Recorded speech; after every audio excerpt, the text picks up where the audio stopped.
Remember that secondary conditions require evidence. Yeah. Okay. Just because you already got your foot in with the VA doesn't mean log in online and start saying all these different things that you think you have from self-diagnosing and submitting a claim, because they're all just going to get rejected. You need to go get diagnosed for the condition in which you are claiming, even if it's a secondary condition. So you need to do that. You need to prove that link between your existing condition and that claimable condition that you're filing for. So, my back problem is now causing my mental health problem. You can't just say I have a mental health issue. You have to go get diagnosed for something. You need to go see somebody who says, yes, you do, is number one. Number two, you need to somehow prove that the two are related, that this is causing this. And if it's strewn throughout your paperwork, right, on both sides, if it's on my bad back side and it's on my mental health side, really, it's just, man, I can't do all these things that I used to do, and my back's been giving me problems, and it's just, I'm just so depressed and angry and mad and all these different things. Then it could be clear, and you could probably go without having that Nexus letter.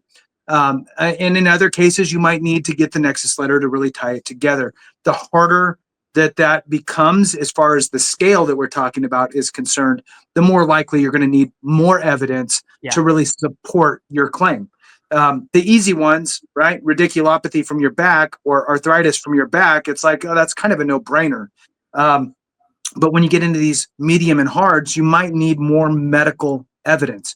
Now, I would say another one that's kind of in the medium range would be when other musculoskeletal issues arise from a service-connected musculoskeletal issue. Mm-hmm. So in other words, I have a bad left knee and left ankle. So I tend to favor more on my right. And over time, I'm using my right more and more, and it starts to wear and tear more. And now I start to develop problems on my right. Now those become secondary conditions to the problems I had on my left. So same thing with it moving up into your back. Maybe you don't have a back condition today, but you have an ankle condition or a knee condition. And so you're walking a little bit funny. And over time, that tweaks out your spine and things start to develop up there. You could kind of, the ankle bone's connected to the knee bone's connected to the hip bone, and go on and on. So there could be some of that. Same thing with the idea of bad back, bad knees. You see folks sitting in a chair and you go to get up and you grab the handles of the chair and you push yourself up to get out. Eventually your elbows and your shoulders are going to develop issues from getting up out of chairs and stuff like that. Those can become secondary conditions, but you need to draw that connection and you need to be diagnosed for that secondary condition.